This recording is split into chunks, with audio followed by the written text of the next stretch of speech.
Natal de Poirot, de Agatha Christie. Publicado pela primeira vez em 1939, o Natal de Poirot vai repetir aquele esquema que a Agatha usou em alguns livros e que eu já falei a propósito de Encontro com a Morte. Há praticamente um único cenário para todo romance, porque aí você tem uma redução do número de suspeitos. Ela vai trabalhar com aquele número pequeno de personagens, aquele elenco limitado de figuras, como se fosse para desafiar ela mesma, né?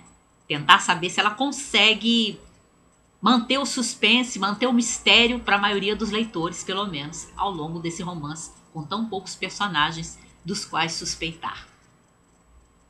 Em O Natal de Poirot, nós temos um inválido, que é um milionário, Simon Lee, que ele resolve reunir a família para as festas natalinas. Pelo menos é o que ele diz.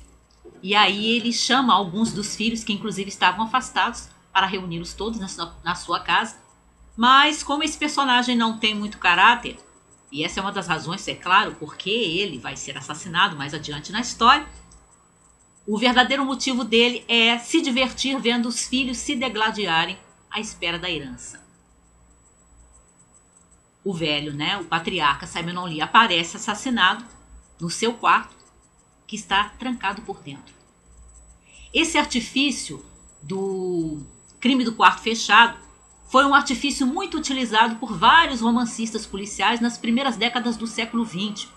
Os especialistas dizem, inclusive, que um escritor, o John Dickson Carr, ficou famoso por escrever muitos romances com variações desse tema, o crime do quarto fechado, em que aparecia uma vítima assassinada num espaço que estava trancado, que não havia possibilidade de uma outra pessoa ter entrado ali. E aí o leitor ficava diante daquele enigma, né? Como é que o crime foi cometido?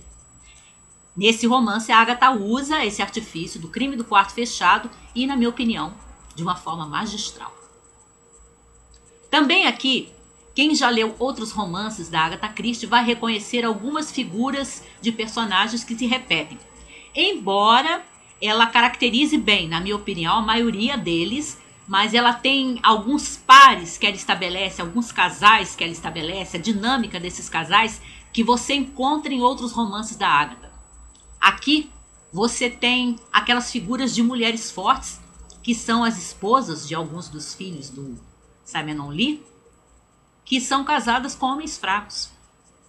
E quem já leu outros livros da Agatha vai reconhecer essa dinâmica, né, entre os casais que ela inventou para vários dos seus romances. Aqueles casos em que você fica pensando como é que aquela mulher inteligente, aquela mulher firme, cheia de bom senso, forte, se casa com um homem tão fraco. Mistério. Também aqui, em O Natal de Poirot, a gente tem aquele jogo limpo, do qual eu já falei também, que a Agatha faz. Ela espalha ao longo do romance as pistas através de observações aparentemente casuais sobre a aparência de alguns personagens, sobre trajes, roupas, sobre sensações e até com algumas citações literárias, uma coisa que ela também gostava, né? Ela gostava de fazer alusões a cantigas e versinhos infantis e também citações de literatura mesmo, e especialmente o Shakespeare. E não falta Shakespeare aqui também. E com isso de você ter as pistas ao longo da história, o leitor atento, ele tem a possibilidade de descobrir quem é o assassino em O Natal de Poirot e até qual teria sido o motivo do crime, antes de chegar nas páginas finais.